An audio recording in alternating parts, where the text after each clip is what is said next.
everybody go tapping with the pot with Tigmatic. Y'all tune into a pop podcast.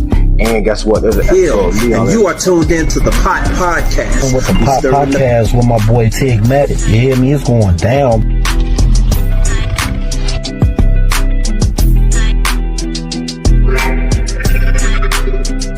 To follow the Pot Podcast with Tigmatic. That's that number one. That's that number one.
BTM. Walks on the beat, fuck you, man. 84 radio, this shit is strictly out the street. Boosted bad. Foolish made this fool.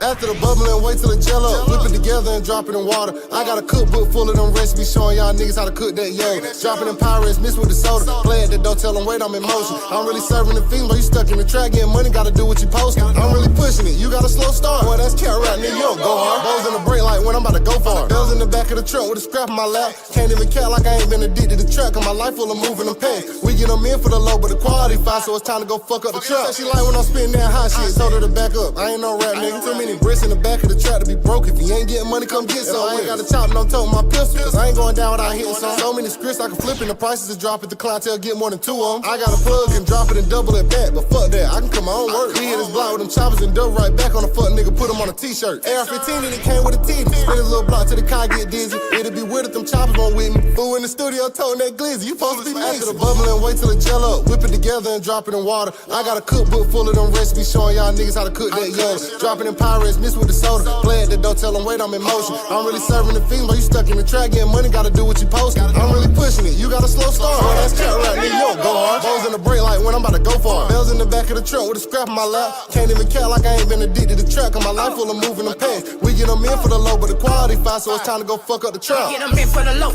They go to BR, they go and they go. 100 pounds up in 40 hours. My little cousin Duke like go get more. Cocaine in the gas tank of the Monte Carlo in the 64.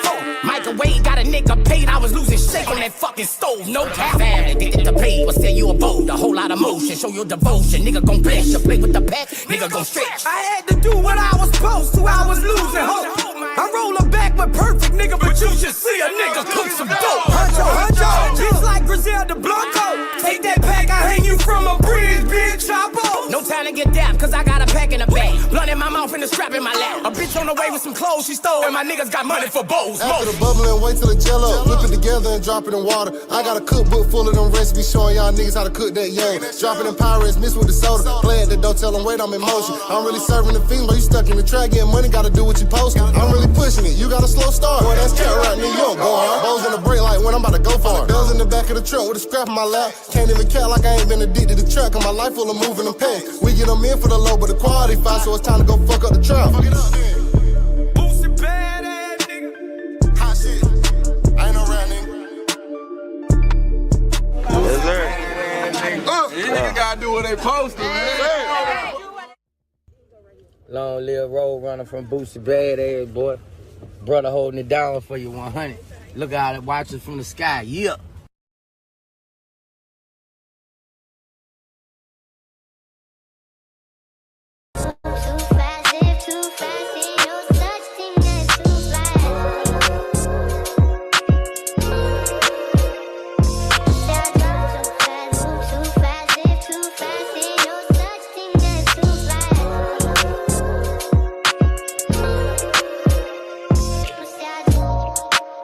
Shots of Manolo. Freshly fitted in polo. My money got O's like Ocho. EYI's the label. Check out the logo. If you wanna bounce, bitch, pogo. Built this here on my own, ho. Step to the side, let me slide in this photo. Been a businessman, I got euros and peso. Real definition of a hustle flip all dough. Might see me deep in my bag, Robert De Niro. Shooting at you niggas like Steph and Hero. Beef, I'm about that nigga, deflate your ego. I'm out of state doing great, me and me go. Can't fast forward the game, there's no cheat code. Your bitch on my line all day, just like a free throw. It's over for you niggas, check the last bar, finito.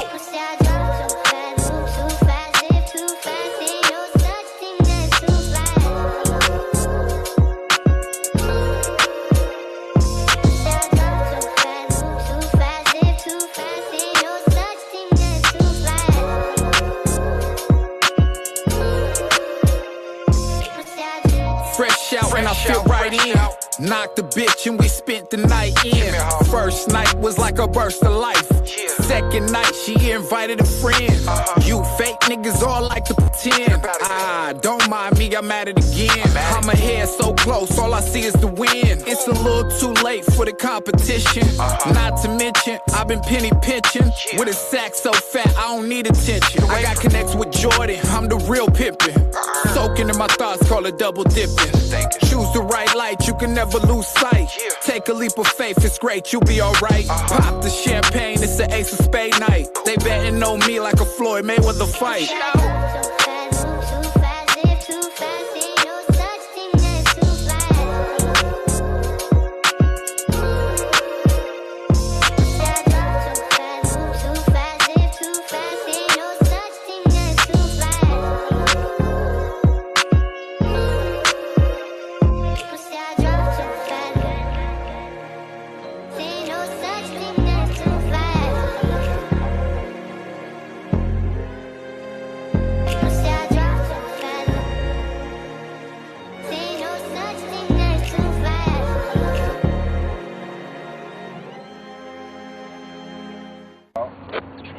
Any girl that wants Dior, I'll be your whore. If you adore her, Dior her. Yo, what's up, y'all? You are now tuned into another episode of the Podcast with Tigmatic. Hey, listen, we are here. It's a beautiful day. I'm feeling great. It's a Monday. And listen, we here, y'all. I have my guest here today. One is an alumni. He's been on the show before, several times actually, both shows. stirring the pot and the pot podcast. And he's my guy. He's one of my guys, you know? And also, I have a film director, producer, TV show maker, and a lot more, if you will. But before we get into it, how y'all feeling today? This episode was brought to you by Hollywood TV, Hollywood Music, Hollywood Radio, Dollar Radio, Going In Radio, and the Pot Podcast with Tigmatic. Also sponsored by Rat Patch, DamaniBrand.com, and North Shea, Demore Boutique. Hey, so like I said, I got some shakers and movers here today. So without further ado, we're going to get right into it because I'm a little later than usual. But I have Terrance, Tykeem, and Resse Raway. What's poppin', y'all? It's all good, family. What's going on? Yes, sir. What's up, Raw? Welcome to the Pot Podcast. Welcome back, my guys. Well, welcome back to you, and welcome for the first time, Ty. Exactly, yeah. All right, let's start with Ty first, Raway, before we get to you, Raway. Because you're alumni, so we got to say you for last. So let's do him first. Yeah, you've been here before. All right, so let's do you, good brother. Turn your phone to the side if you can, man. That's right, yeah. So they can see you a little better. There we go. They want the full screen effect. Yeah, there we go. All right. So you have the floor first. Introduce yourself to my viewers and listeners. Let them know who you are, man. I go by I'm Terrance Tykeem, former athlete, briefly played in the NFL. That ended before it started. Recording artist. I was signed to Warner Brothers as an R&B soloist.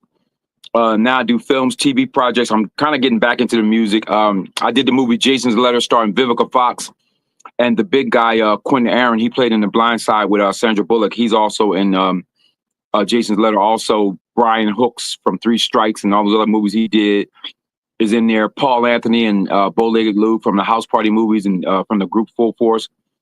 Who else is in there? Claudia's in the movie. Claudia Jordan's in there. Joe Ganascoli from The Sopranos is in that movie. I did another movie called When George Got Murdered with Montel Williams. You know, he had the talk show for like 17 years on NBC. And Beanie Siegel is also in that movie. And my new film, Abused, it airs on Netflix at the end of November. And I got a bunch of other projects that I'm doing that we probably could talk about during the course of this right here. Hey, man. Welcome to the pot. For sure. And it's a pleasure to have you. All right. Now we're going over to this guy. Turn your camera back on, boy. Don't turn it off. Keep it on, man. What you eating? Hold on, man. We couldn't hear you. Go ahead. I said I was going to just do a no face, no trace joint. You feel me? What's so up, everybody? Y'all for the first time, you know what to do. What's up, everybody? Y'all know who I am. Well, if you don't know now, you know. It's Roy. You know what I mean? And I'm on the podcast with Tigmatic, man. Hey, man. So tell people about who you are a bit, you know, for those that don't know. Right now, I'm working on my major debut in the author world with my new project, Lustful Objects. Is my first book. It's actually a horror book. Yeah, I mean, they're about to start calling me the Black Stephen King out this joint. And yeah, it's a crazy joint. It's crazy. It's coming along real well. So I got my first novel. It was a novella, but then I said I didn't want to do it as a novella, so I'm turning it into a novel.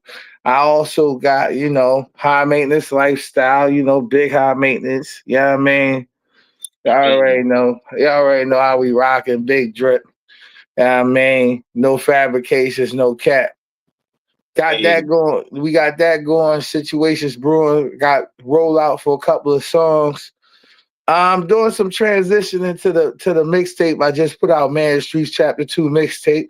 But you know, things are subject to always change. So I gotta do some variations to certain things before I put out the next rollout of the singles. But they on their way soon. A lot of bangers coming. And you know, that's just what it is. Movies on the way. I got a couple. I'm in litigation with a couple movies.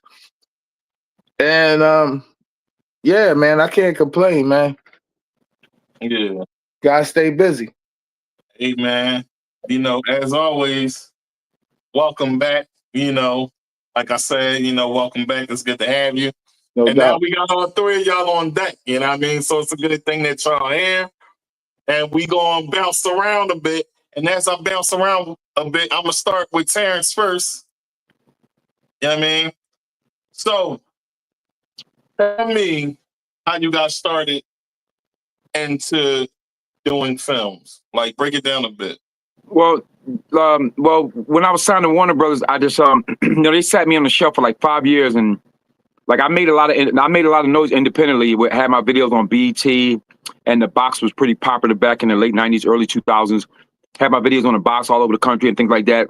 I did the Male Extravaganza tour. It was me, Chico DeBarge, and Usher. When Usher released his record, Call Me a Mac, his first record, he was a young boy on the tour. I think like 15 or 16 years old at the time. I think I was like 21 and he was like 15 or 16. And but yeah, we went on tour and we did 12 cities. And I watched him explode on that tour. I watched him turn into a star, and he turned into a star with us out on that tour when he was just releasing the single called "Think of You," and that record just exploded. And so, man, like I'm still kind of cool with him to this day. But like the music, kind of like, but being signed to a major label just kind of just went sour because they didn't really get behind me like I thought they would. So I kind of like branched off and just started doing movies. And before I knew it, I did some TV show stuff first. Like I had a TV show called The Players Club, actually that Ice Cube bought the rights to back in like 99 or something like that. That was my first one, and I was still signed at the time. It was like 99 or 2000 or something like that. And Ice Cube bought the rights to it for his first movie called The Players Club. He actually scammed me out of the damn name because I could have got more money. They made it sound like the movie wasn't done. I mean that like the movie was done. I mean that was still getting made. Come to find out, about a month after I did the deal with him, the movie came the hell out. The Players Club. Remember he did it with Jamie Foxx and Lisa Ray. That's what kind of made her a star. And so that happened. But I was still doing the TV stuff then at the time. As I was trying to get out of that deal with Warner Brothers, but that drug on for like just over 5 years. But it just destroyed my love to want to sing and do music. And before I knew it, I was just doing TV stuff and I wasn't really doing too much music. I probably was a lot of the young boys wanted me to sing on their hooks and things like that. I was doing stuff like that, but I wasn't really doing any real music. And as of late, I totally stopped until my film that I mentioned earlier, Abused, it comes on Netflix in late November, early December. It features Tony Sirico. He played Paulie on The Sopranos. He passed away, so my movie's gonna be the last one you're gonna see him in. And it also stars Angie Stone, and Angie just died. Yeah, and, rest in peace.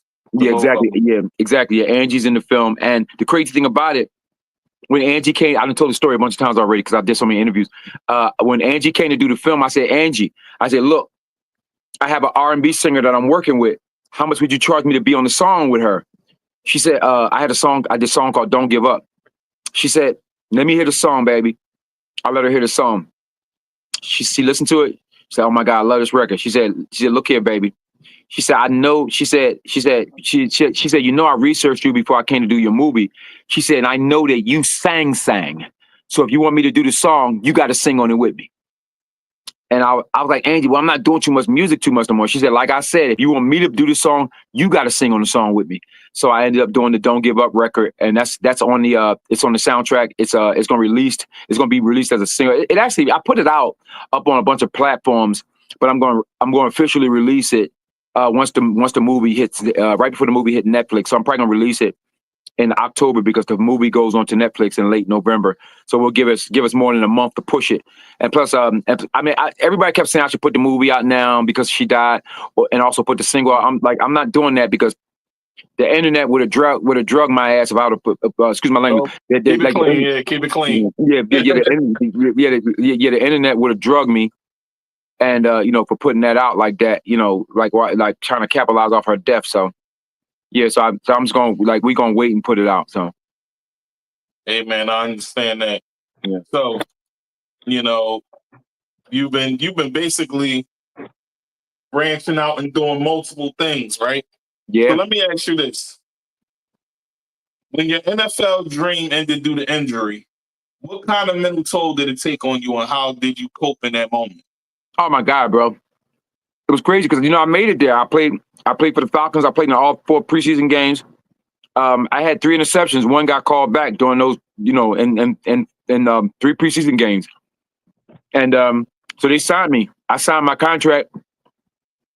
Then 4 days after I played in my 3rd preseason game, and there was 2 minutes left in the 4th quarter. No, like about 3 minutes, something like that, left in the 4th quarter of the 4th preseason game. And I remember I went to make the tackle, man, shattered my shoulder. And I just knew. Something told me, man, I ain't never going to play football no more. And, it was like I shattered the whole shoulder. I had like 1 surgery. A month later, I went and did another surgery. And then they told me that it was just so messed up that I probably wouldn't be able to come back the next year and try out come back the next year and play. So they said, your contract, if you sit out, because the way it is, you sit out long and then 14 or 16 months, they can null and void your contract. Man. So what they did, they null and voided it, but they had to pay me. But they still had to pay me a portion of it. Because if I would have played that whole season, I think I would have made like $4.2 million. But I ended up not playing, but I still made like just over $800,000. And that's how I ended up buying some of my properties and things like that. So, I never experienced that kind of depression before. Because to make it that far and to have that, to have it end like that was just like, it was just heavy, man, to have it end like that, to get there. Because a lot of people don't never even make it to the NFL. It just ended as fast as it started, man. And I was still doing my music a lot, but I just got more into my music at the time. And then before I knew it, I was getting a lot of success from my music. And then I just moved on and kept doing more music and working with other artists and I had a company called Top Flight Records and stuff like that. And I was signing other artists, working with other artists and things like that. But that's how the football career ended. But what it did to me mentally was crazy, man. It was like that. Like I never experienced that kind of depression before because it was just crazy to have made it that far and then to have it end like that in that kind of way. Yeah. Oh man. I can imagine, going from getting drafted, playing a preseason game, and then no, I didn't. But no, I didn't get drafted. I was a walk-on. Really? Yeah, I walked on and made the team. I was a walk-on. I walked on and made. Because I knew I was better than all of those guys that they had. I was better than some of the guys they drafted, and they knew it. So you from Atlanta?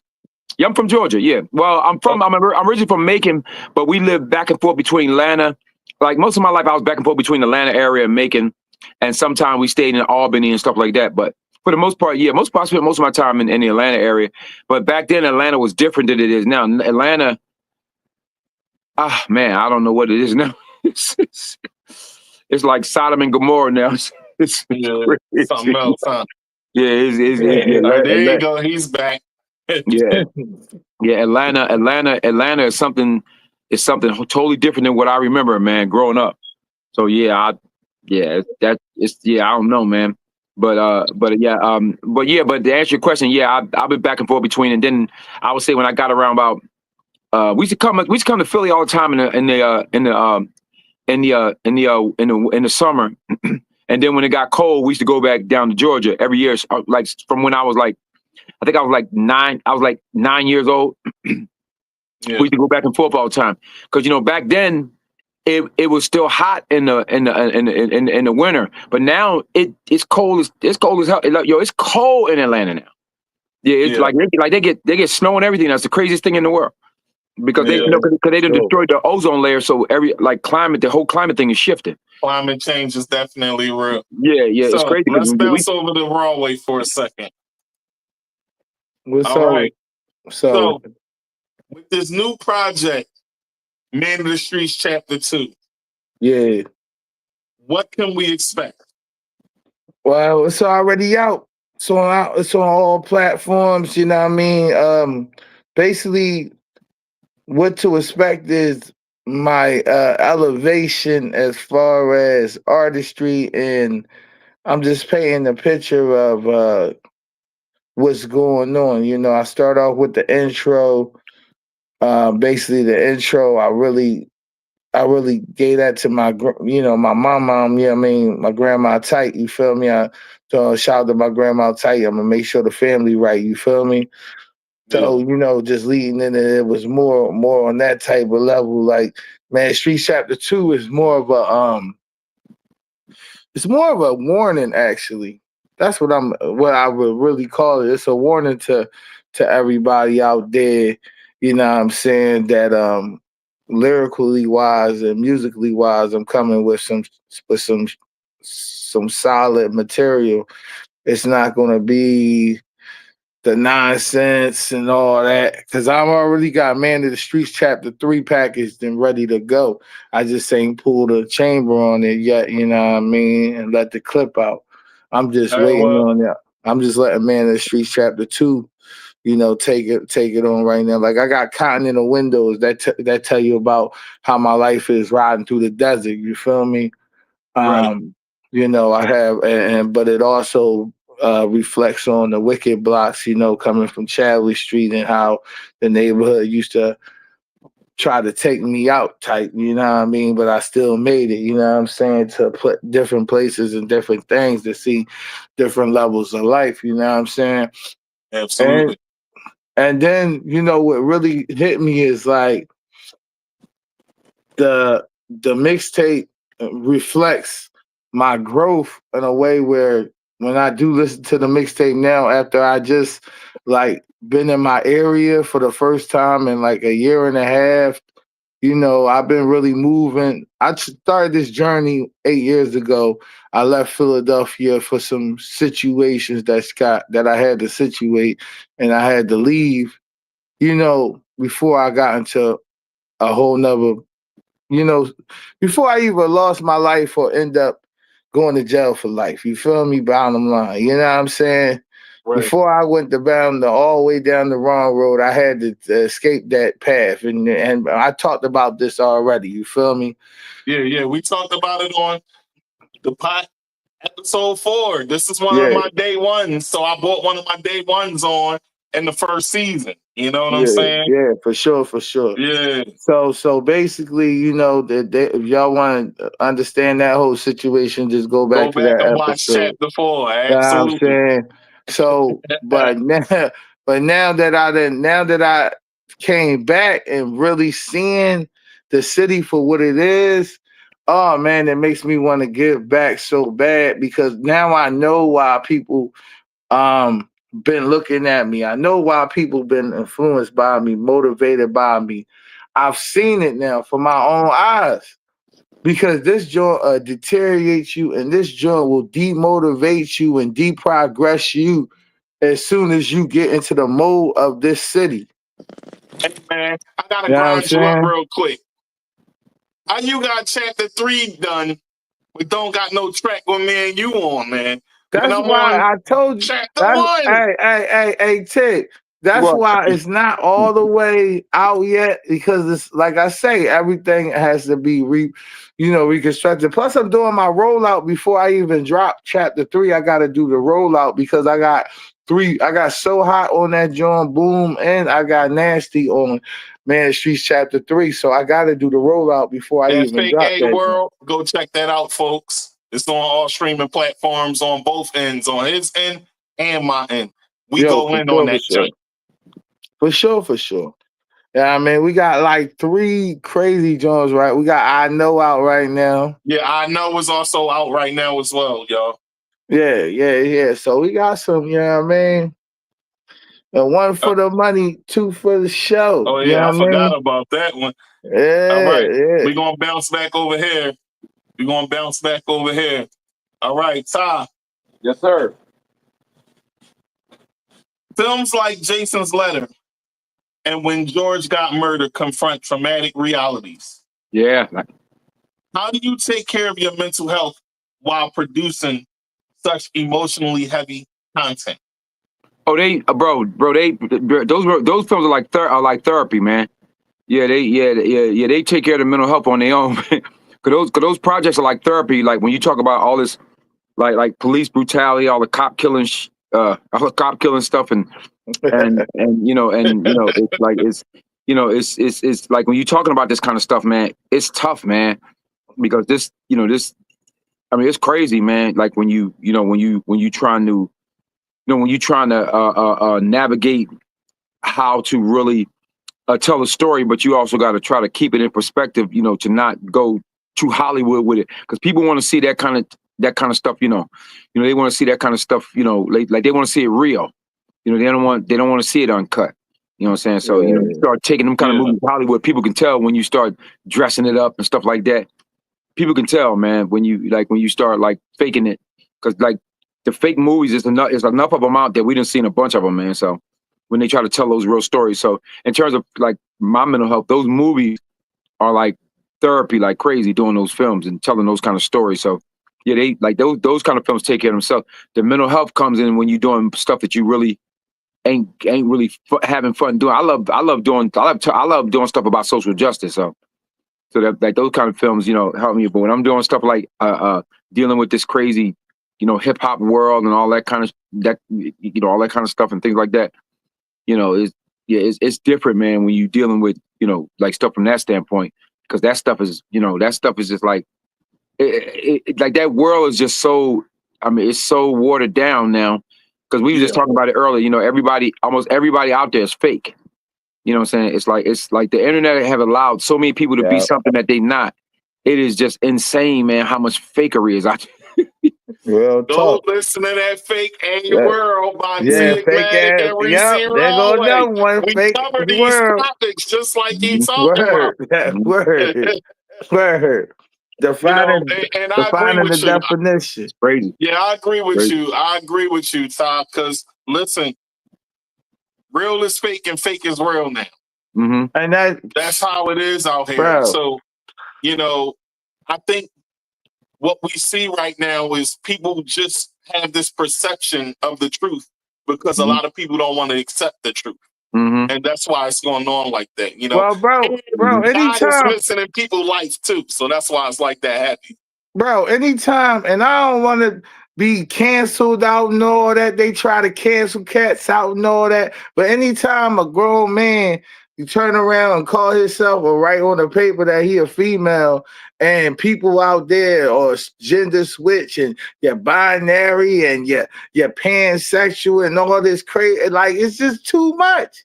Like people don't want to be themselves no more. And that's what makes the world so fake. Because it's one thing with manifestation. Manifestation is building off of success and roadblocks and manifesting your reality. But you can't change who you are. That's right. You can't change the things that God made you have or the abilities that God put in you to start you on your journey to live. That's what making this whole thing fake.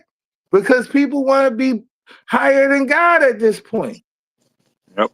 That's real. That's it. That's the real rap. Real. It's crazy, but it's just the reality of it. And most people done got caught up in that stuff, and it's like it's bad. Like I don't like me personally. I'm not judging nobody with their lifestyle, but when you start trying to make me feel like I'm wrong because I'm not riding with what you believe in 100%. No, I'm not gonna judge you with that, man. But when you start trying to say that I'm wrong because I want to go out here and fight along with you to promote all that mess, I'm not promoting that stuff. I mean, if that's what you want to do, go ahead and do it. I'm gonna cheer you on, but I'm not gonna be out there on the front line with you cheering you on. I'm like, I'm not into that stuff, but you know what I'm saying? But I respect your life. That's your choice. That's your choice. But don't start trying to make me feel like there's something wrong with me because I won't jump on the front line with you with it. No, All right, so let Exactly. me ask you this. Looking back, right? Do you feel like losing football was a blessing in disguise for your mental and spiritual growth as a person? I mean, it's hard to really say, man, because like my life like would have went a whole different direction. You know, I mean, like totally. All these people I know I would have never known. Like, yeah, like my life would have went in a whole different direction. I mean, like literally, you know, like there's probably would have been like about like 10,000 people that I met that I probably would have never met, which means we're talking about my life being a totally different life and totally different experiences what I experience now. So that's kind of hard to really say, man, whether I would rather it have been that way or what I experienced. Because what I experienced, man, I mean, this stuff has taught me a lot, and it really taught me a lot about people. And you know, people are just opportunists on a whole other scale. And I just rather I'd rather not, you know, deal with it to that degree. But yeah. You know, but I don't know. I don't know if like I said, I don't know if I would change it. If that's what you asking me, I don't know. I don't think I would change it. You know, I mean, don't get me wrong. I would have loved to went that route, and I would have made a lot more money in my life. But it's crazy just to think that I wouldn't have had, you know, kids and stuff from these people. I wouldn't have met some, you know, these people. Like all kind of stuff would have came about. You know what I'm saying? That's what makes it the blessing in disguise. That's deep. That's That's why I was deep saying right that. there. Word, That's why I deep. asked you that though. You know, because that's the blessing in disguise right there. You wind up having kids. You met the woman that you met that had kids with. You met people along the way. So I guess in a way, that was your blessing in disguise. I mean, it's the crazy part about it is a bunch of people, a lot of people I wish I never have met. So, you know, it's, I mean, it's like the numbers are just so hard. I mean, it's just so hard to count all of them. So, you know, I mean, there would have been like it's crazy. It's an upside and a downside, but who knows which side would have been the most dominant, the upside or the downside to making it in the NFL. 'Cause like I said, if I would have made it, I would have played at least 4 seasons, maybe 5 or 6 seasons, which means I would have made, because I would have excelled, because I excelled when I played at that. That's why I ended up signing that contract, because the contract was for $2.8 million, but with the incentives, it would have took me up to about 3.7. So and with some of and then there was a few other incentives that would have took me close to $4 million that year. You know what I'm saying? But I would have easily made my $3.5 million no matter what. You know what I'm saying? Because the incentives wasn't that difficult to reach, and the extra ones that would have took me over the 400 million mark. So yeah, I would have made that much that season. Then I probably would have excelled and got a better contract, and I don't know how much money I would have made. But you know, I mean, I don't know, you know, how to really calculate, you know, whether that would have been a better thing to happen in my life or negative. I mean, you know, who knows?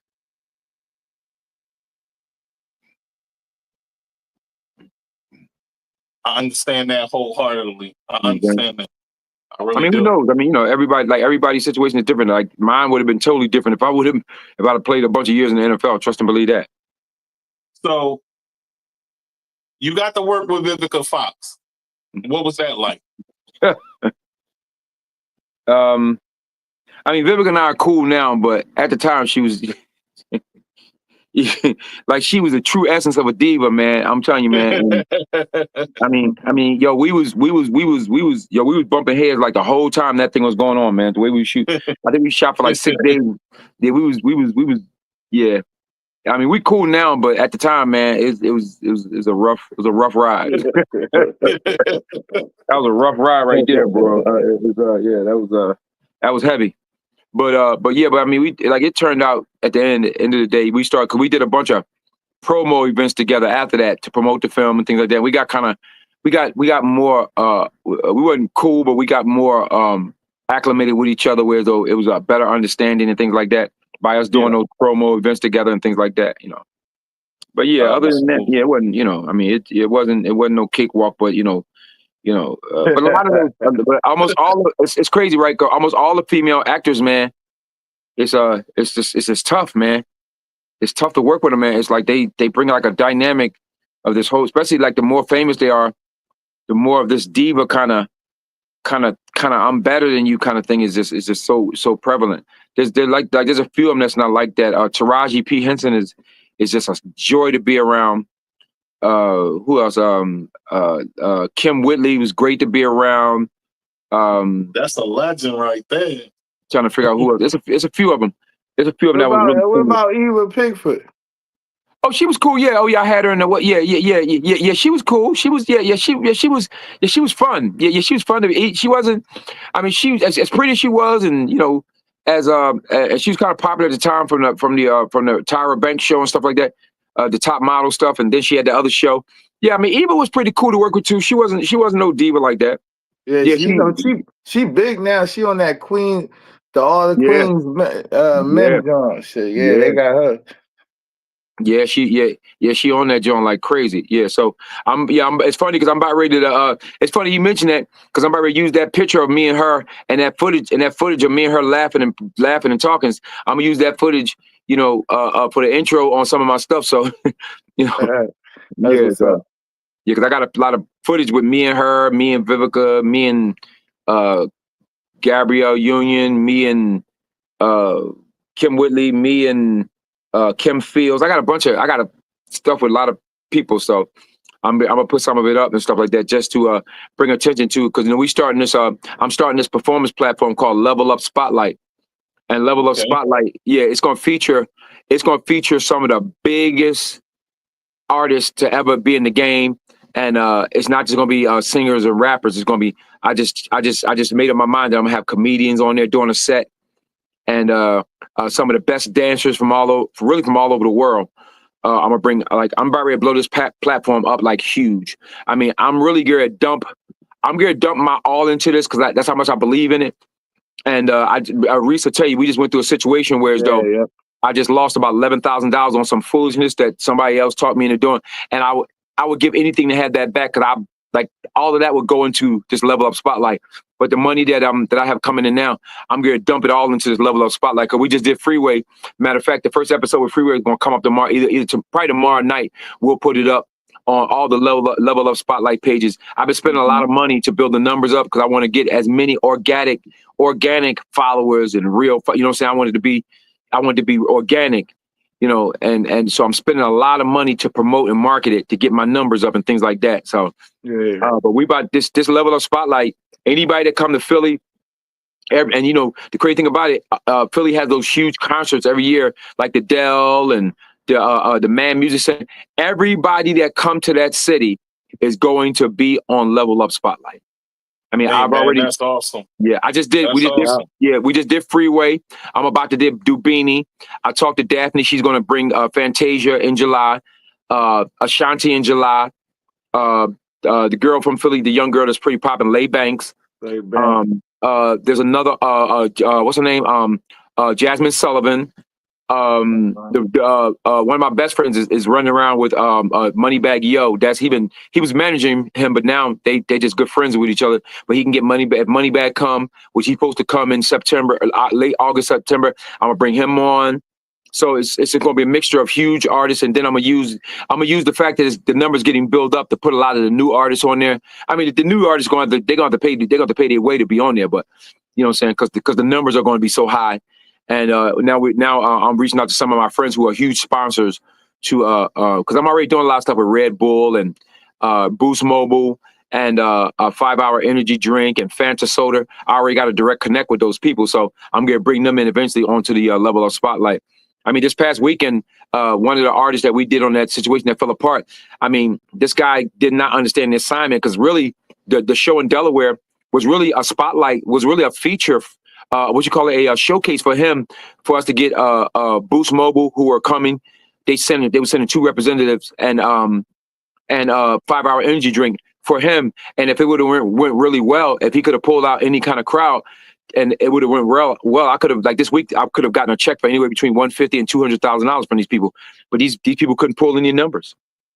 Oh man. Yeah, I mean, like I told him, I said, bro, you clearly did not understand the assignment. I said, bro, that money, that $50,000, that Moneybag Yo and Big Extra Plug wanted to be, because he has a song called For Show that's an incredible record. and with a money bag, yo, or a big extra plug, or a big boogie on it. Those are the three he was looking at. It was big boogie, big extra plug, money bag, yo, and the baby. Those were the ones he was looking at having on there. And if we would have got that situation from with Boost Mobile this weekend and 5 Hour Energy, we could have gave them their money and still had about over $100,000 to push the record. But these, like, all you gotta do is get your fan base there. But what I'm finding out, a lot of these guys, they talk about having a fan base. They don't have a fan base. It's the cap. It's just cap. the show. Yeah, it's cap. It's cap. Yeah. It's just the show. It's just the show. You know what I mean? But when it comes down to really having the organic, like, solid, because it's a thing called a fan base, and then it's a thing called a loyal fan base. That's right. And they're two different things. You feel me? You got people that could watch you all day. But are these people loyal fans that's going to come out, support you, and spend money? But you also have a thing called the fake fan base. Exactly. And what we're seeing on social media is everybody has a fake fan base. The young, I'm not gonna put it like this girl, the headliner that we had. I mean, this girl, like I did my research afterwards. I listened to somebody else, and I'm telling you, Tig. I mean, clearly you can tell that everything that's on her social media is all fake. She couldn't sell one ticket. I mean, word. That's how you. That's going on a lot. That's going on a lot, and that has to do with the payola on the social medias. Exactly. People paying for the views. People paying for follows. And then when they have a show, nobody shows. 30 people there, 10 people, 7 people. Nobody shows. That's going on. That's going. That's the what? I said that's going on a lot. You know, and people are doing that so much to the point where it becomes hard, like I said, to see what's real and what's fake out here, because real is fake and fake is real. Because even Ice Spice, they pay for all that jewelry. Ice Spice, she got exposed. Yeah, she got exposed. Yep. That's why I'm glad I'm organic out here. All my views are through social media. I'm not paying to get my stuff looked at. People is looking at it because it's content. You put enough out, eventually people will start looking, and people will start paying attention. Well, I'm telling you right now, I'm buying ads. I'm buying ads to promote. I'm buying ads to promote my platform. Like just like a commercial, like just like ABC promote The Bachelor, they buy the ads. I'm buying ads to promote my platform. I need my platform to be huge. You know what I'm saying? And to bring real people.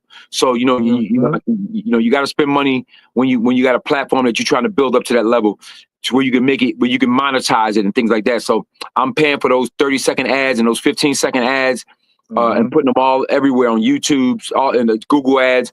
Like, just promote. And plus that's all part of marketing.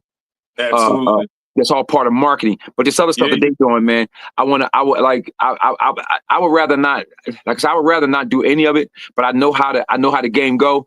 But I want to focus on having organic stuff, you know what I'm saying? And but the way it's set up right now, man, you gotta play the game to some degree, but you can't do it where as though you're hurting people, because these artists are building these fake numbers up, and people think that they're real people. And so when they look at it, they say, "Oh, you got all that? Let me give you X amount of dollars, because if you got that many, you can pull a crowd." But then when you realize that all of that stuff is fake because they can't pull the crowd, like you just said, Ice Spice just got exposed for buying millions and millions of streams and all kinds of followers. She just got exposed. You know what I'm saying? I agree with you there. One of the things that makes it very like sketchy, right, is that people want the end result without the work. That's the result of that. Yeah, that's true. And that's what's going on right now in the music industry, even in the content industry. That's right. People want the follows, but then the views don't equate. That's why, I would rather just continue to work. And if it takes 5 years to get to those numbers, then so be it. Yeah, you're going to appreciate it more that way. Grind don't stop. That's Grind don't stop, brother. You already know. That's right. Yeah. So, Raway, Yo, what Let up? me ask you, man. It's What you good. like doing better, performing or recording, and why? Damn, that's a deep jump. Cause performing, I bring the energy, bro. Like it's just like something in me, just like a burst of crazy ass energy goes. I start shaking my hair and jumping around and getting the crowd active. I love when people say something that I say and repeat it. I love controlling the crowd. You feel me? Because I'm not just a rap. Like I'm not just somebody that just be sitting there just trying to, you know what I mean? Just doing my song or anything. No, I'm controlling the microphone. I'm an MC. I control the microphone. I control the crowd. I want the crowd to interact with my shows because that's how I know I got their attention. You feel me? If I ain't got the people attention, then and that's what I love that shit. You feel me? Keep it It give clean. me Keep it clean, my guy. my fault. I love that. You know what I mean? It gives me that energy. I love the energy.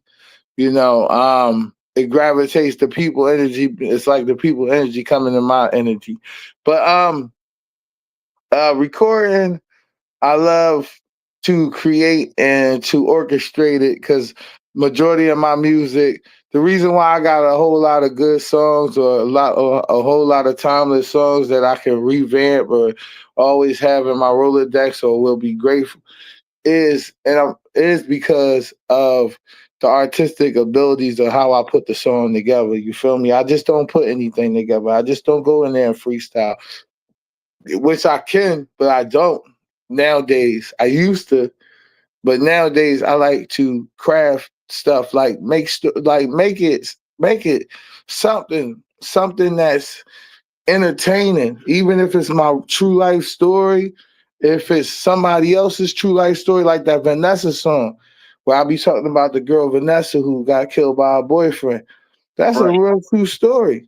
You know what I mean? But it's a song format where you can feel it.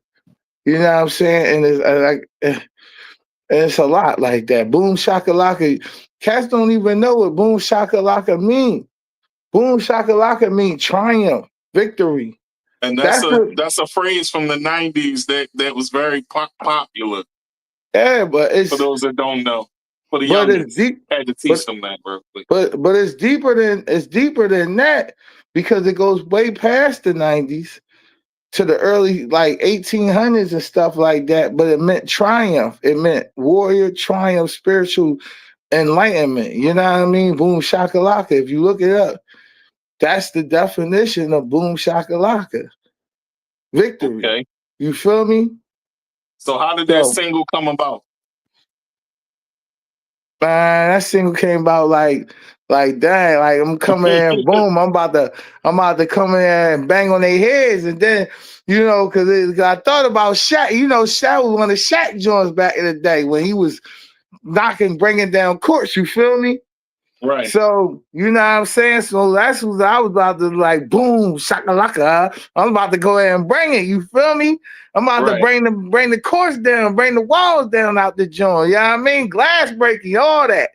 Right. And then I said, let me look what it says in the definition. And then when I seen the definition of boom shakalaka, I said, oh yeah. Oh, that's everything. You know what I'm saying? That's cool. Because I knew it was deeper than me after that. I knew it was deeper than me after that. Even though it's still a live beat and all that, so you can get your groove on and all that with it.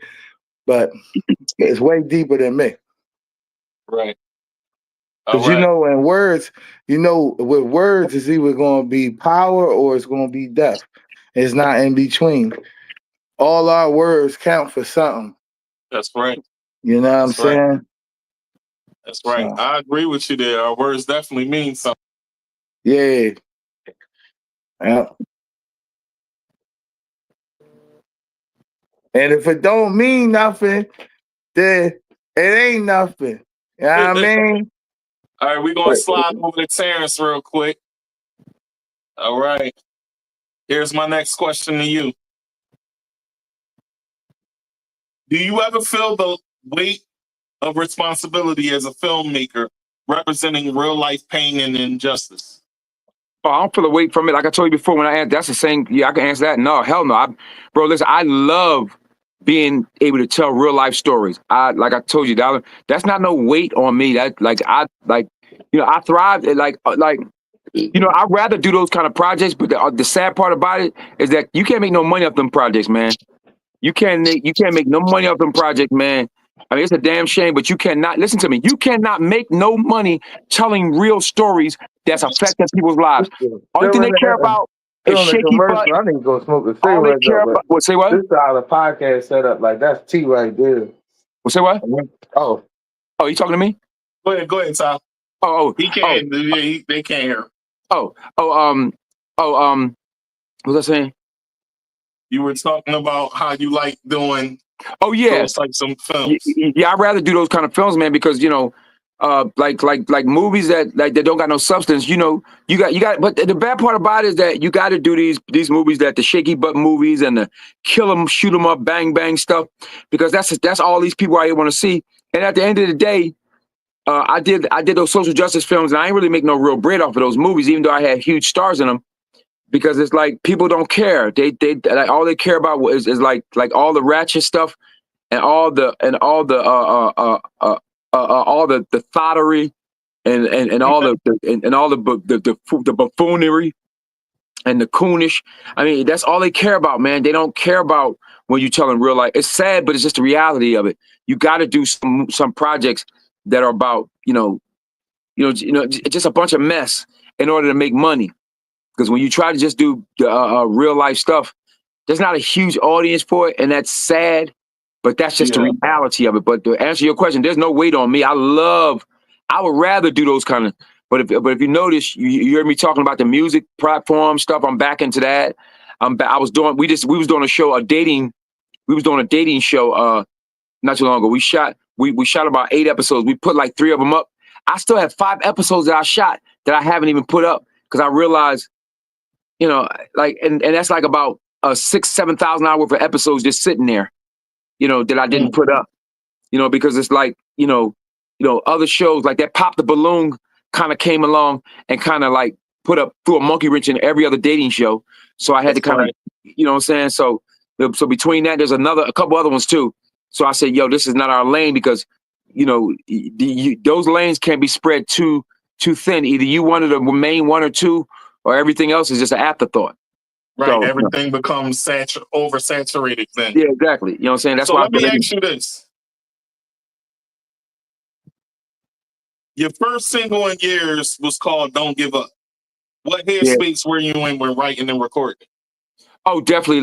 Definitely. I was in the headspace of like, if you believe in something, man, you can't have nobody pull you back and stuff like that.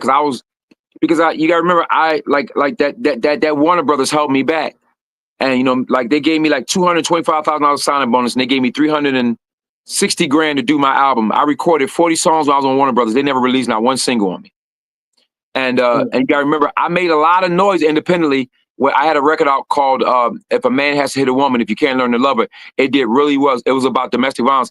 That record did great all around the country. Like matter of fact, when it was me, Joe, Chico DeBarge, and Usher, like some of the cities I went in, I was more popular than them because of that song.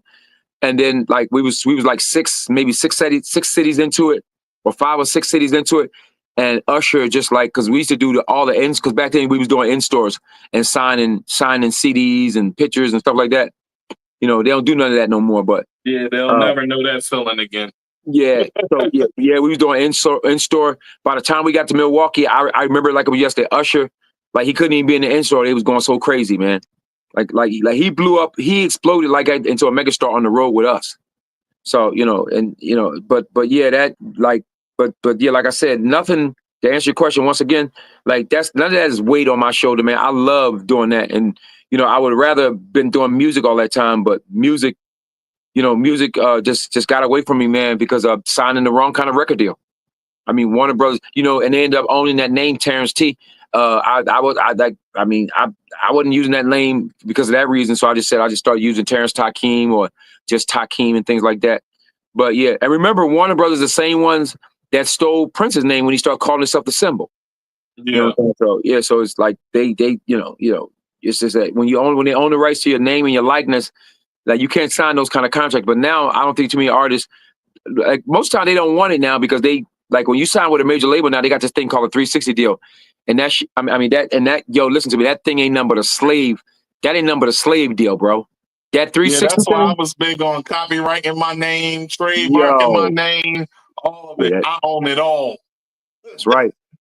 Yeah, but when you sign that 360 deal, you know they get between 50 and upwards of 80% of your live shows, your publishing, your merchandising. It is insane, that 360 deal. I never even, well, first of all, that could have never been a thing back in the day in the industry because artists wasn't going for it. But the only reason they doing it now because they can't sell CDs. But now we're starting to find out that they was hiding it.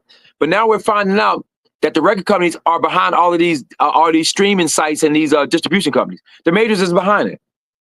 You know what I'm saying? We're starting to find that out now. So they can't get their money from the selling CDs and vinyl and cassette. Well, it was cassettes, vinyl, then CDs. They can't get their money from that no more. So now they have all branched into, you know, the streaming world, giving people 1 cent, you know, for every like X amount of stream. Like you gotta have 1 million streams to make $3,200. Yeah. It's wild. It's wild. It's crazy, man. Wild. And that's only if you know all the places to send your music to and put your music on so you can even see that money. Right. That's right. If you don't know all the places, you're not even going to get that money. Yeah, it's crazy. Yeah. It's crazy, man. And that's true. And the crazy thing about that is a lot of people don't even know how to do an audit, even on the streaming services. Right. That's right. You know? Yeah. That's another thing too. That's true. Because you can literally run an audit on Spotify, but people don't think about doing that. Yeah. Yeah. You know what I'm saying? Yeah. All right. So bottom line is this. I just tell people all the time, man, when you get into this game, just understand that it's like they say the music business, but it's more of the business than it is music. You know, and people gotta understand that, man, because I've been on both sides of it, and being on the road like that and watching, you know, watching it like and seeing it now. Because I was saying, you gotta remember, like all the people who were in position at the record labels are all and the same people behind this streaming and behind these distributions, these online distributors that distribute your music and stuff like that. Because you paying them $25 or $21 or $15.99 for that distribution. It's the labels that's doing that. And now, because I don't know if people know this, but Leo Cohen from Def Jam, he runs YouTube. Yep, he owns it. He owns it now. Yeah, he owns it now. So bro, listen, man, it's crazy, man. Yeah, these people, man, and they're not gonna put the right kind of music out because they want to keep us in that bondage kind of thing. They're not gonna put the right kind of music out because they want to hear us talking about all this crazy stuff. They're not gonna put the right kind of music out. You know what I'm saying? You definitely have a point there. Raway, back to you, my guy. Oh, give me 1 second. I'm making a move real quick. You know what I'm saying? We right up. All right, well, we'll stick with Ty real quick. Here's my next question for you, Ty. Have you ever struggled with depression or anxiety while trying to balance so many roles? Artist, director, entrepreneur, and public figure. Absolutely, bro. The anxiety and the stress from it, man, becomes overwhelming sometimes. But it's like I've done it so long now, what they say, the coping mechanism, you create your own coping mechanism to deal with it because it's overbearing, man. It's rough. And then but the thing about it, you can't just do one thing no more. You have to do multiple things. So what do you do to de-stress? Well, lately, man, I've been getting a lot more rest because I was I was not even getting rest.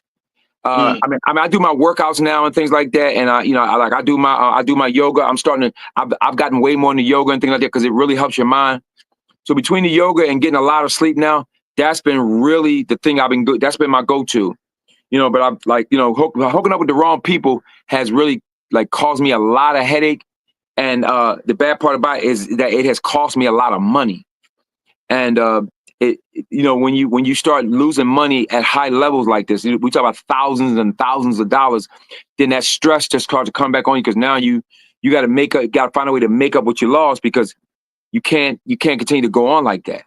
That's right. So you got to work around it. You got to find ways around it. It can't be a thing like that. It has to be, something that you're really working on. So this girl that Raway put me with, I just realized that, man, she's a real go-getter. So I'm about to start using her a lot to do a lot of my stuff. And she gave me a good idea today about my studio where I shoot where we shoot the TV show, where we shoot we were shooting the show for the dating show. Now we're shooting the Level Up Spotlight. She said, why don't you do a spotlight where you bring performers in to actually perform on the stage inside your studio.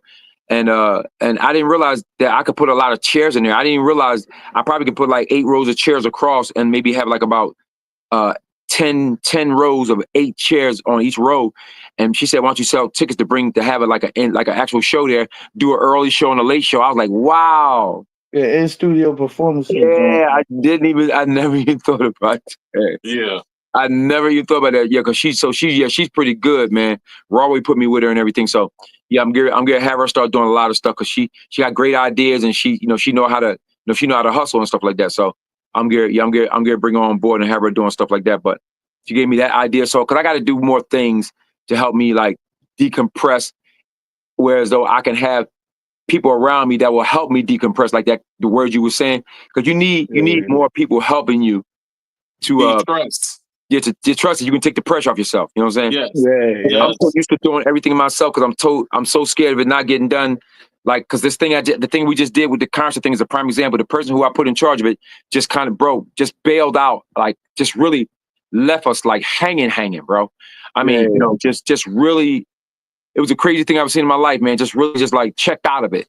In the middle of it, while I'm spending money on top of money on top of money on top of money, I'm bleeding money, and this person made it so I had to bleed. Crazy thing about it, the person had me giving money to people who shouldn't have even been getting paid, was letting me get taken like that by people who shouldn't even been getting paid. Because he falls for everything. Because like I'm saying, those pages on social media are mostly fake stuff. So they like, oh man, they got all these followers. No, bro, that's all fake. And the crazy thing about it, like we said earlier, it's all fake, but they take it into the real world by charging people like me to book them to do stuff, knowing that they can't pull nobody. Knowing that they can't pull nobody, but they'll take your money anyway. And I just came across a whole bunch of that this weekend, bro. People that couldn't pull nobody, you know what I'm saying? And it was just the wildest thing in the world, Yeah, man. That's why, it's a good thing that you linked up with my guy, because for sure. I'm gonna be real. I'm gonna be 100% transparent. Raway had his moments back in the day from mistakes, but then he learned from them. Oh yeah, without question. I tell him that all the time. I tell him all the time. I was like, bro, yeah, I can see the growth. I can see the growth because he's still doing it a little bit now, but he used to always like not take account of it, like give me all these excuses for stuff. But I noticed he don't really do that no more. You know what I'm saying? He like every once in a while, but he would make excuses for like stuff. He like Donald Trump. You can have him on camera and he'll still make an excuse. You know what I'm saying? Guilty till proven innocent, man. Yeah, man.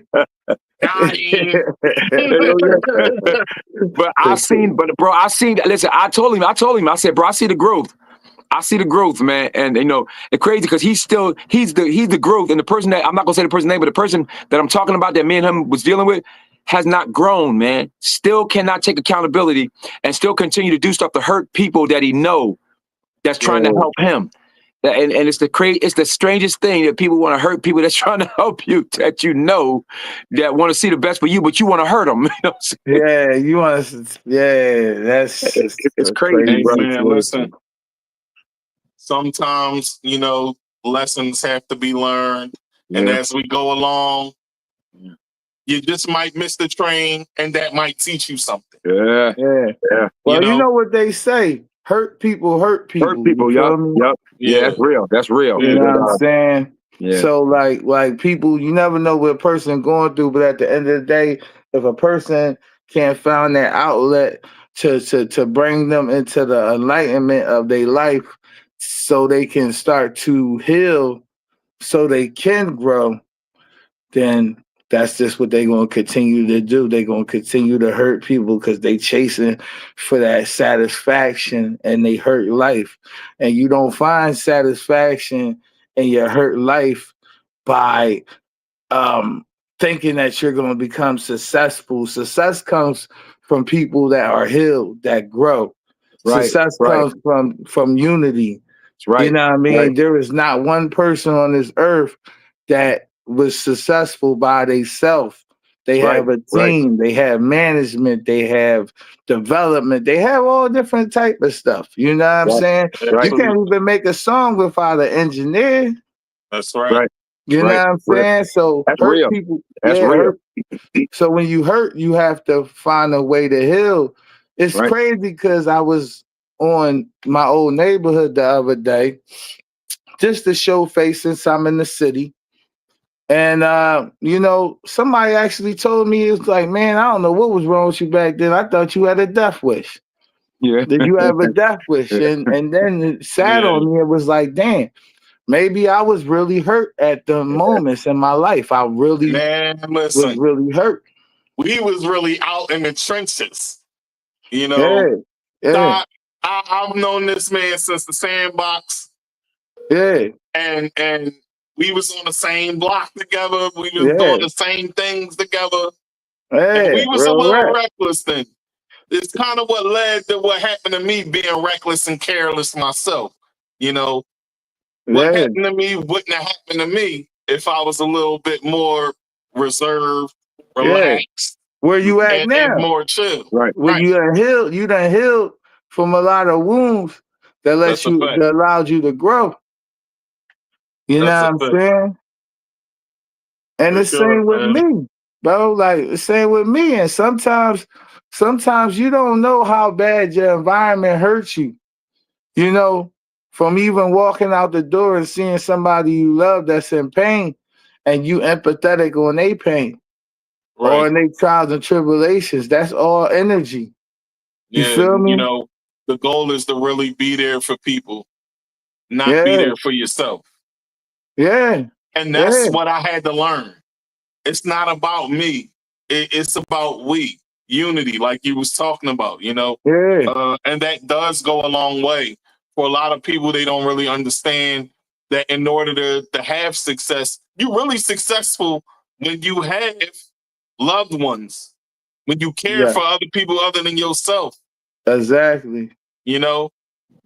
And that's the truth of the whole plate of life. You know what I'm I saying? agree. I agree.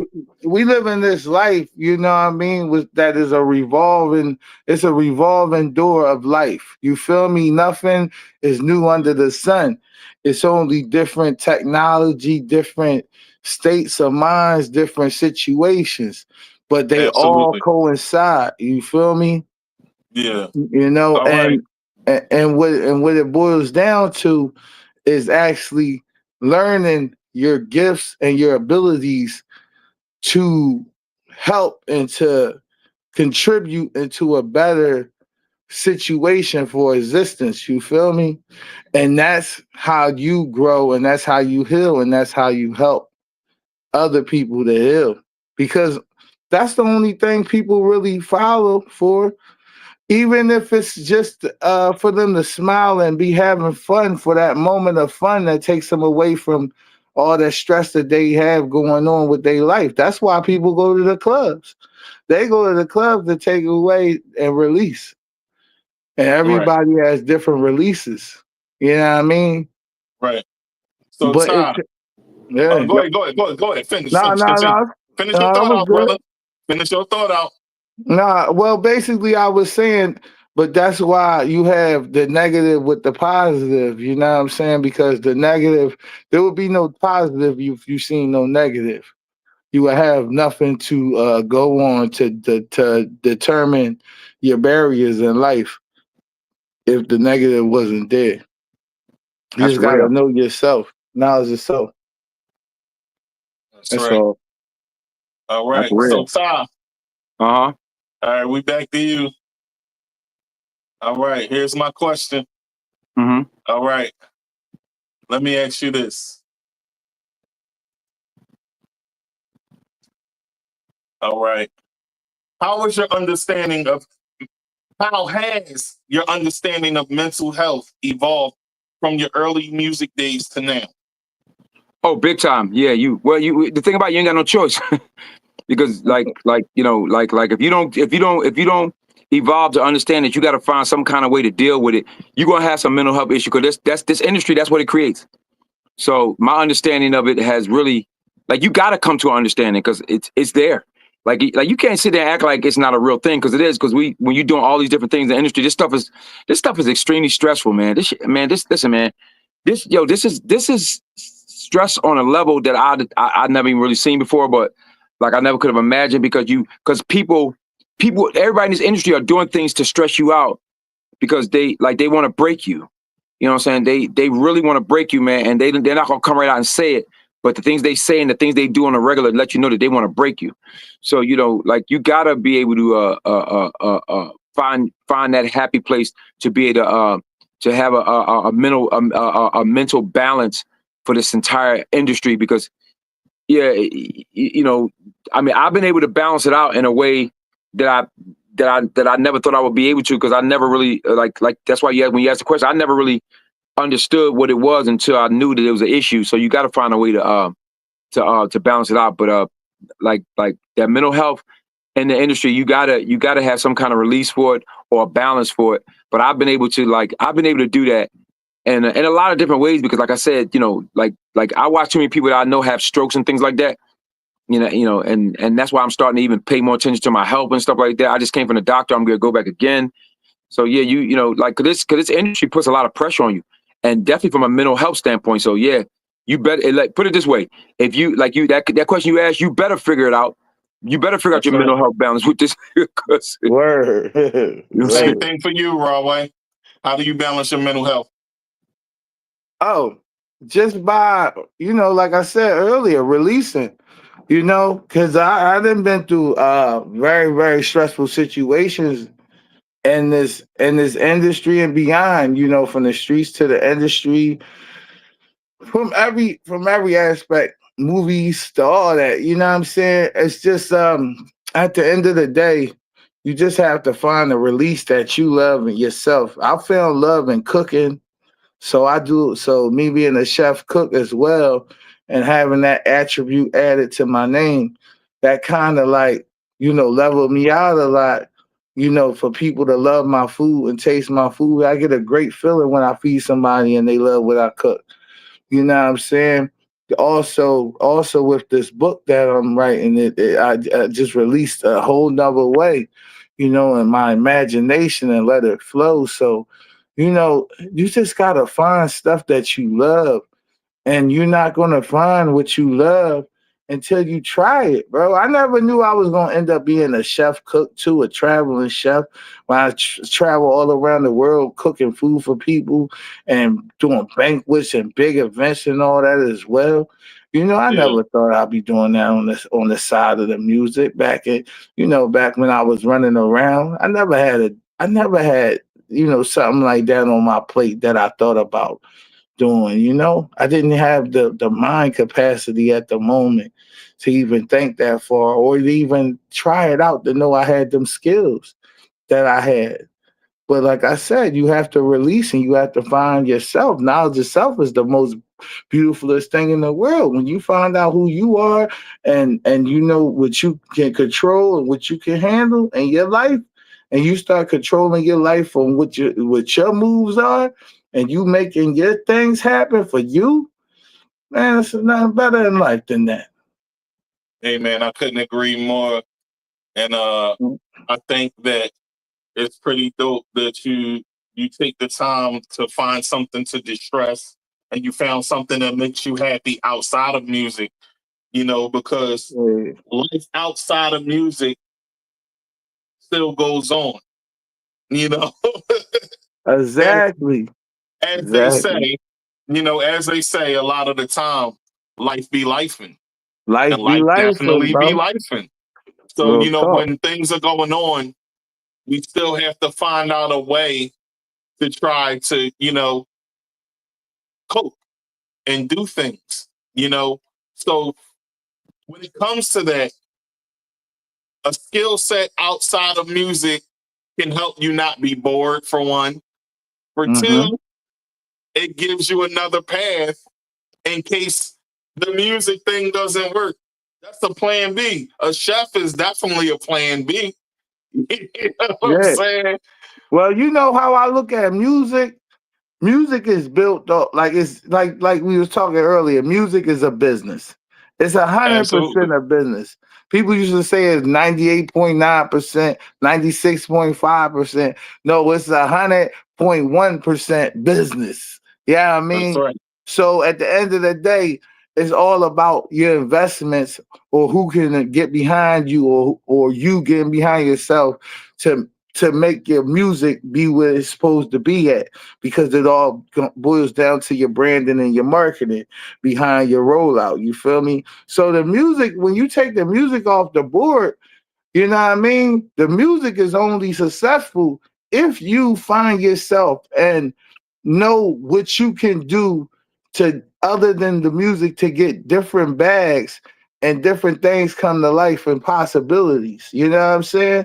Absolutely. That's the only way you can pop off the music, regardless at any way. So for real, that music, especially in the independent area where we at now, it's the independent era. So we ain't gotta worry about no labels trying to blackball you or shut you down or none of that. Cause as long as you can fund your own career and you fund your career correctly, you up. When it comes to the music. So here's my question to both of y'all. How do you stay relevant in these times of streaming, like we were just talking about? What do you do to stay relevant? Give some advice for some younger creators, musicians, actors, if you will. How do you keep yourself relevant and positive, knowing that you might get told a bunch of no's? Let's start with you first, Ty. Oh, I don't pay that no mind. I'm always going to do new projects. I'm always going to tie in with some of the newer artists, some of the newer talent to be relevant. I'm always going to try new things. I'm always going to come up with new projects. I'm always coming up with things that I know that other people will like, and I try to bring people along who will kind of advise me to that they may have a better outlook on it from a younger standpoint, or from just from a knowledge-based standpoint. They might have more knowledge on it than I do. You know, just the young kids might have their ear to the street, so I'll bring some of them on and things like that. So I do that kind of stuff to stay relevant, but I'm always going to do new things to make myself stay relevant and to add people on who can help me with it. Because it's all about bringing the right people around to try to give you the knowledge of stuff that you don't know about. Because you're not going to know about everything, especially because things are always changing all the time. So you're not going to know everything. So you want to bring people around to help you out with. But that's what I usually do. I usually do stay relevant through bringing people around who would know better than I would and can advise. And I give them my experience and they give me theirs, and it kind of meshes together. But yeah, that's pretty much how I do it. Oh man, that's cool. All right, Raway, how do you stay relevant? Man, I stay relevant because I'm the relevance. I'm like I create. I'm a creator, man. I'm a creator and a manifester. So, with me personally, I could just see things and foresee things, and I like to build things to make things better. I get pleasure in that. You know what I mean? So I'm always gonna be relevant, bro. I'm not never gonna be relevant as long as I got air in my body, man. I'm gonna make it shake and move. You know what I mean? That's just me, man. And it's funny because a lot of people they watch and they look to see what I'm doing because it's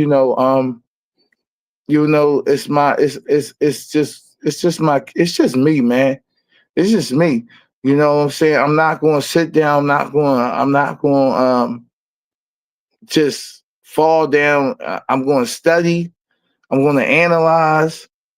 I'm going to see. I'm going to dissect things, and I'm going to run it up one way or another. Like that's just all I do. Influence-wise, like I said, I motivate the people. So as long as you can motivate the people, and when people looking at you, when people come across you, and when you interact with people, as long as you can motivate the people, as long as you can guide the people, help the people, make the future, create the future from the present, and as long as you know the past is just the past, you can't dictate the past for the present because the present is the only thing we have because we can't see what our future holds. The present is all we have. So it's about what you do every day you wake up and every day you get up. It's about what you do to keep going, what you going to do to make things happen. That's what it's really all about because we can't go in the past to make the past flip.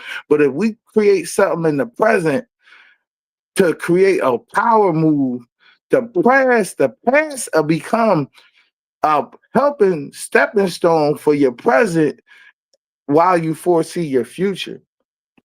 That's a fact. You know what I'm saying? That's I know that joint was heavy, so you know y'all might have to run that back a couple of times to get that, but you know. Okay. So this is for both of y'all.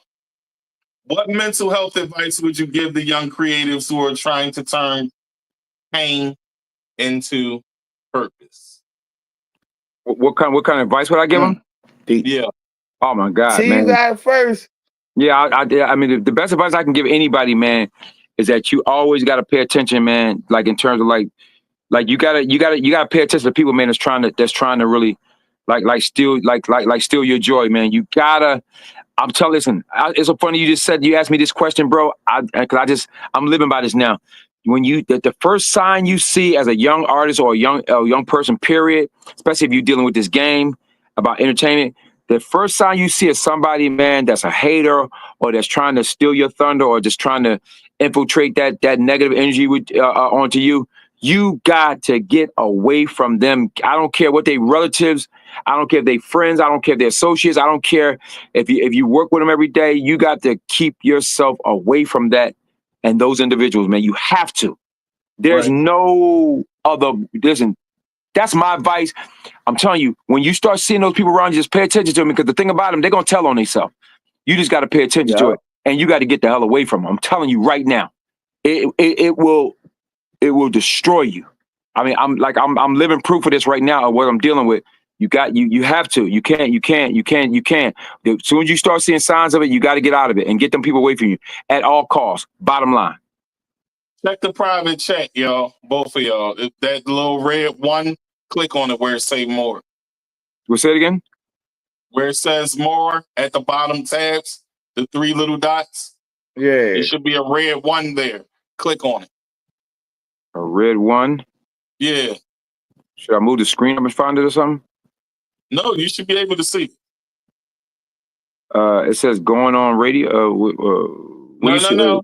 The three little dots when you go into the settings, it's next to guest. It should be three little dots there. Oh, go to the settings. Okay, hold on, wait. Click on that three little dots and it should be a thing that come up that say private chat. Hold on.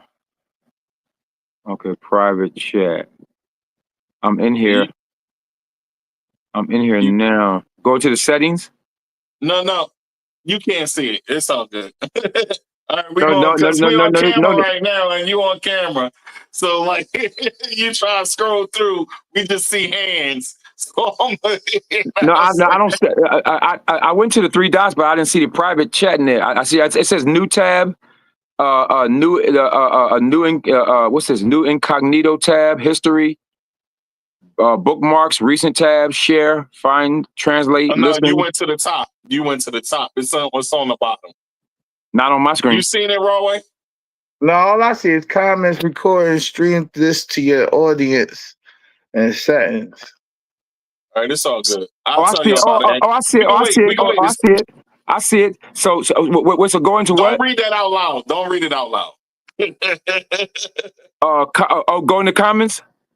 No. Just it's for where it says private chat. It was just a message. Don't worry about it. It's all good. I'm inside there. I don't see the private chat. I see the comments, though.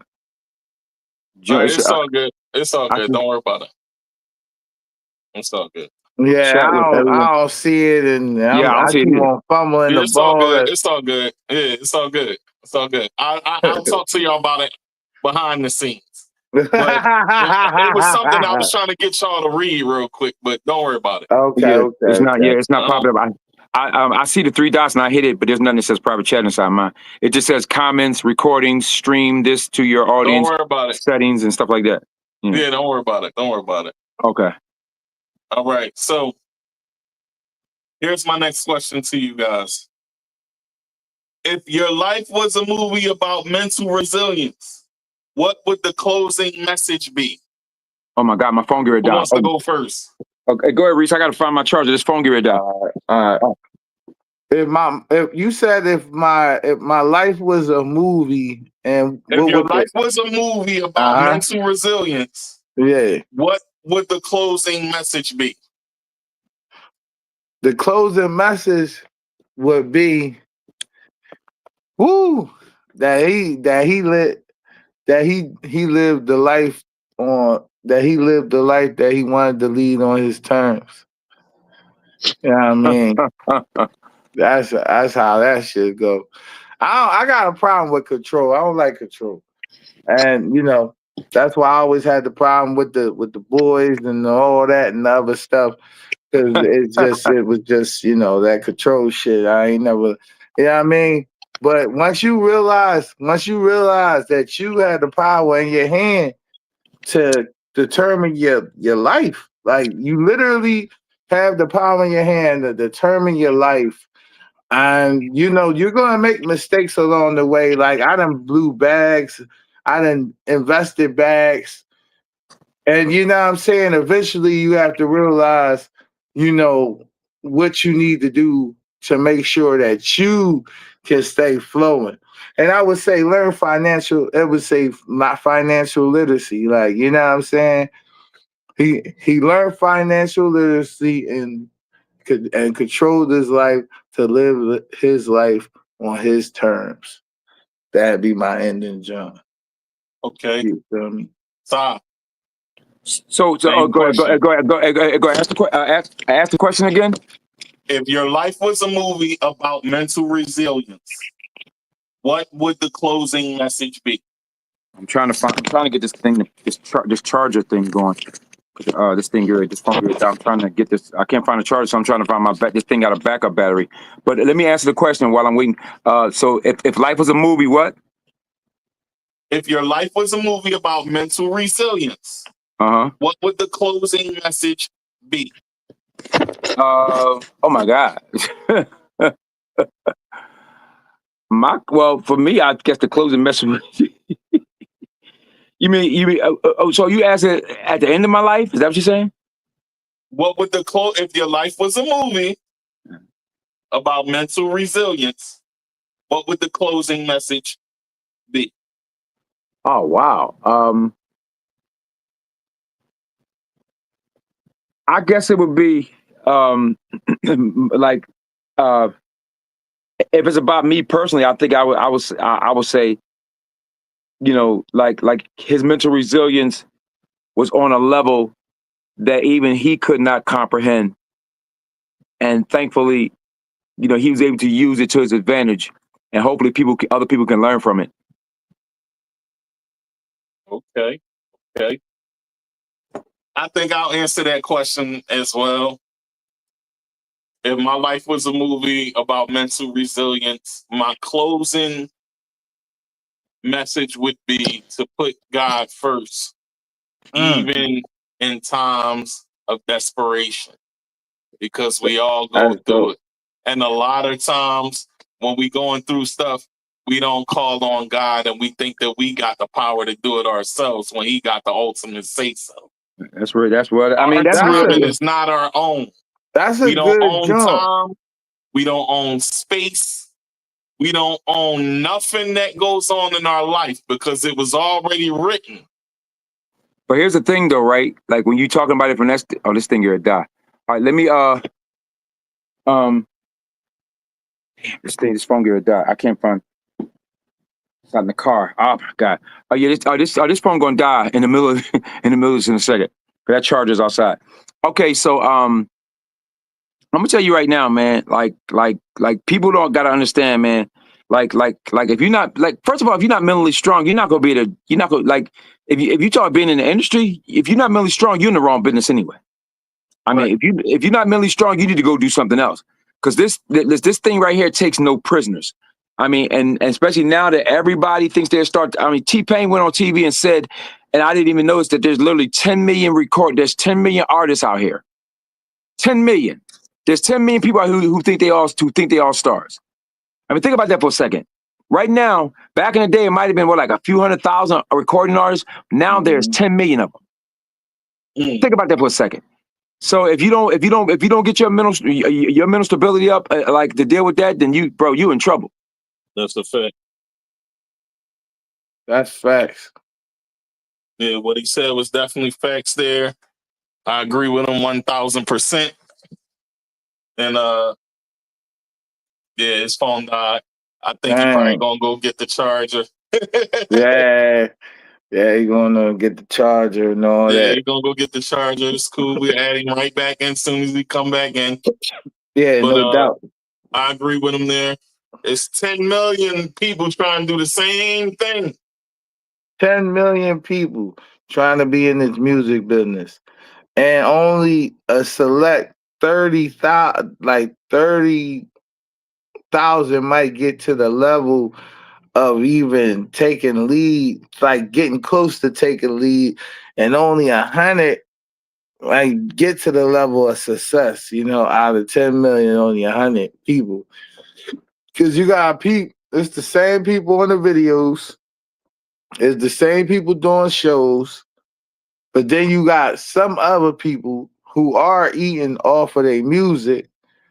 You know what I mean? Like me and stuff like that. You eating off your music, you making money off your music, you getting placements for your music. So that's probably like another thing too. Yeah. That's another thing too.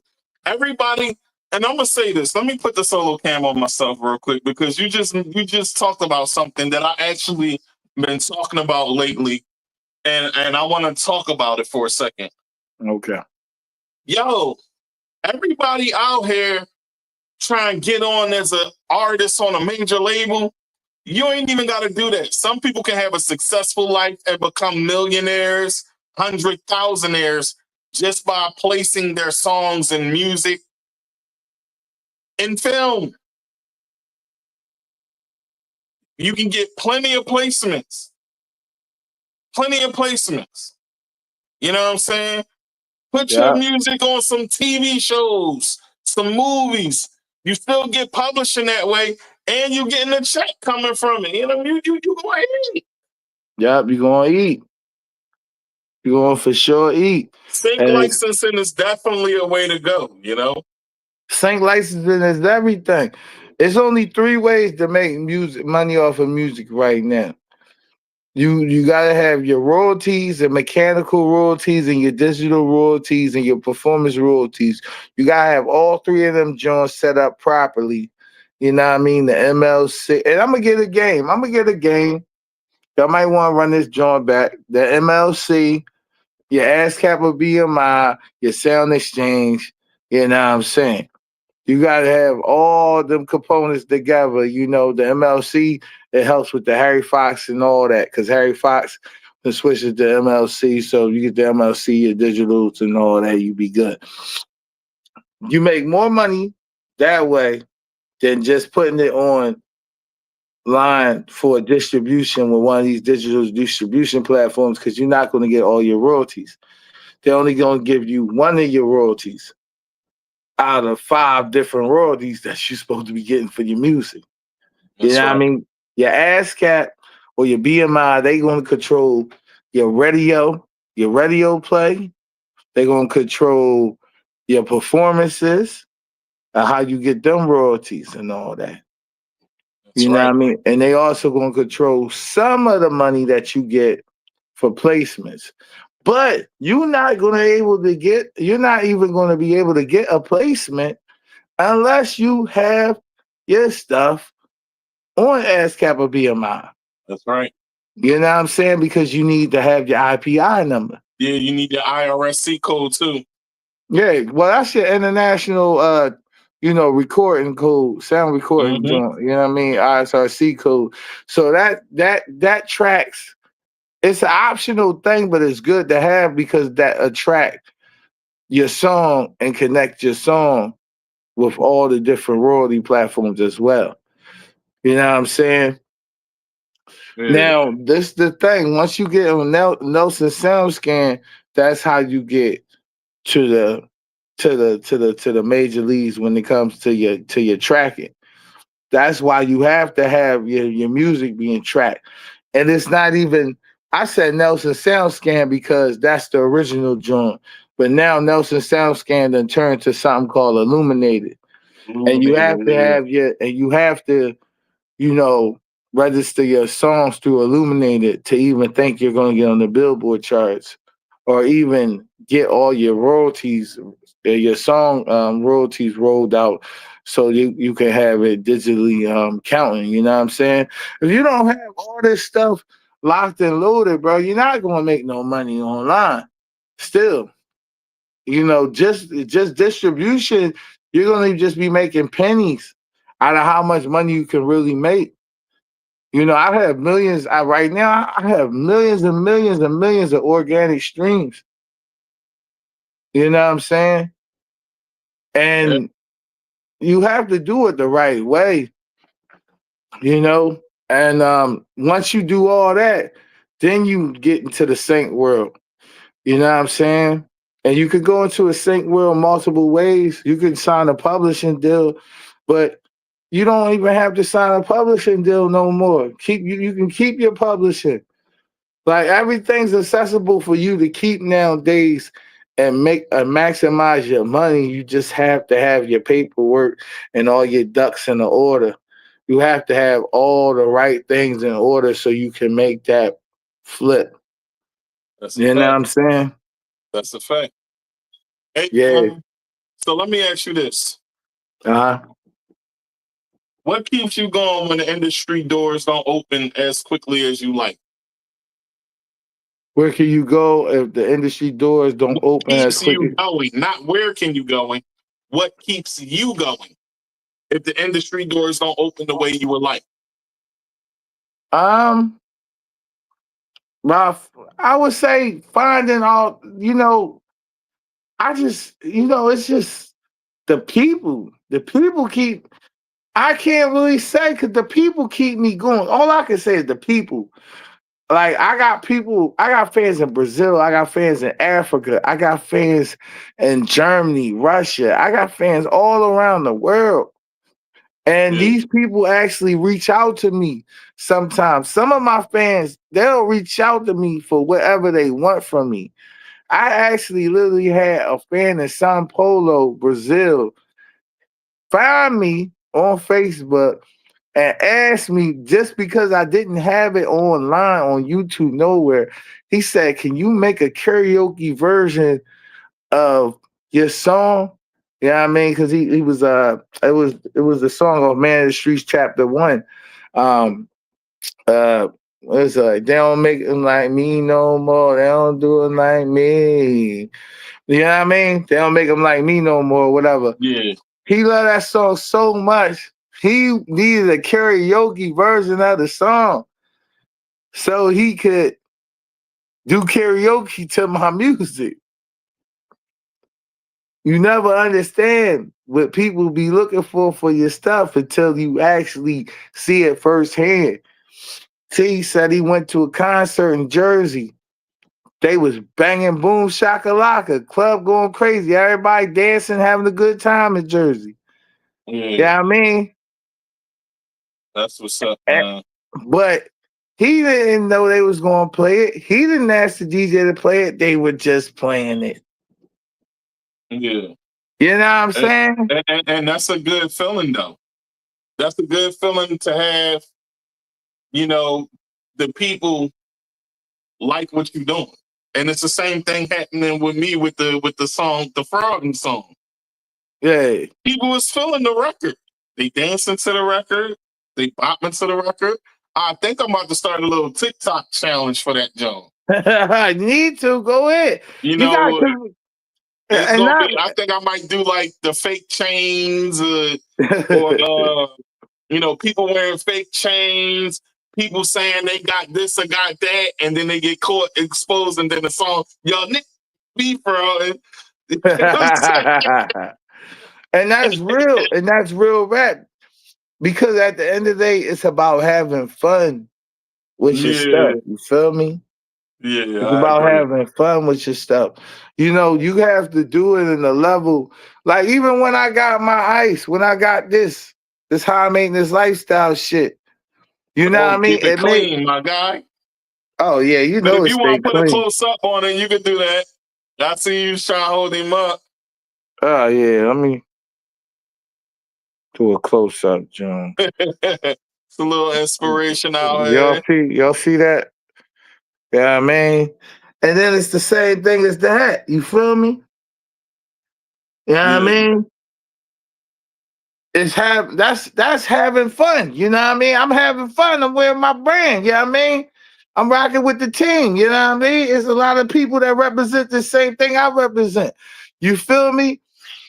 And just to be for those that able, don't know, I am HML too. For those that don't know, no I had to doubt. let y'all know. You had to And let I'm them know. just, You know what I mean? Let them know. you know, High maintenance. You know what I mean?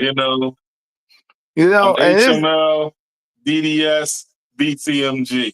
the BCMG, big city. You know what I mean? And you also gotta do that big city verse. I'm like, damn, he ain't even do his big city verse and send that joint. You know what I'm so saying? Philly like a, what I say? I'm so Philly like a pretzel with an Arizona iced tea. You think you saw it is what it might be. High maintenance the movement. That's why we still booming. I knock them out the park like Hoskins. They grooving. Bust down Roly with the bust down Cuban.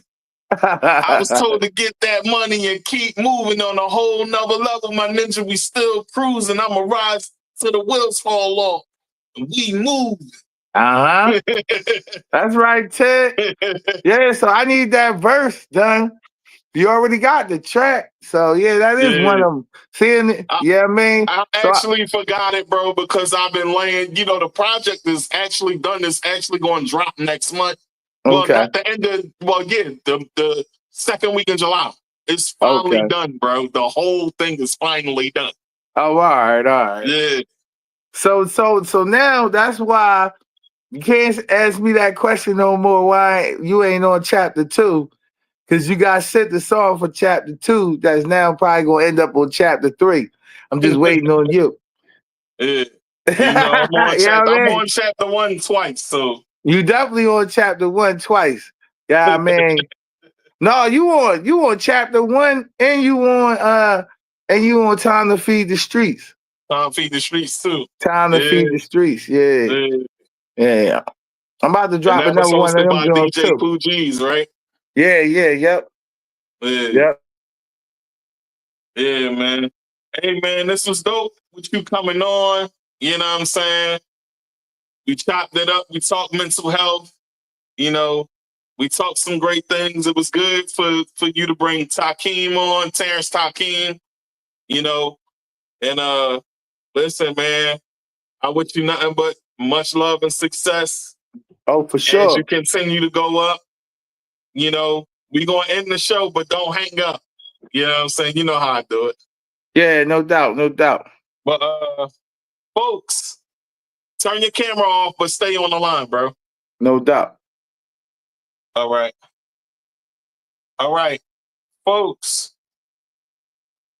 We got it booming with y'all. Y'all got some gems. It was some insights. It was a good, John for y'all today. Some inspiration. Go check out Terrance Tykeem's films. And listen, expect some big things coming. We moving and booming as always.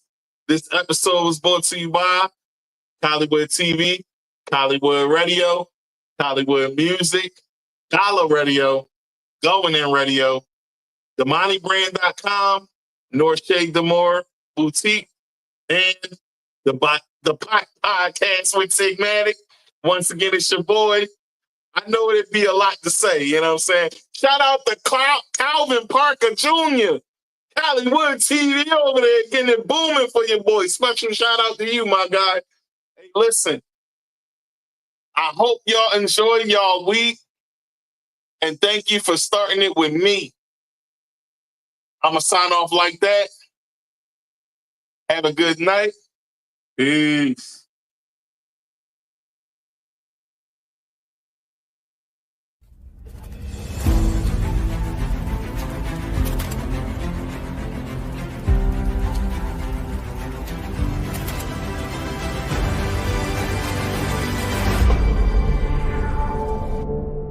Everybody go tapping with the pot.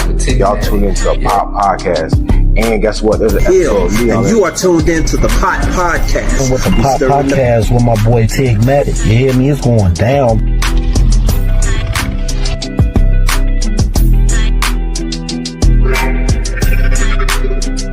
To follow the Pot Podcast with Tigmatic. That's that number one. That's that number one.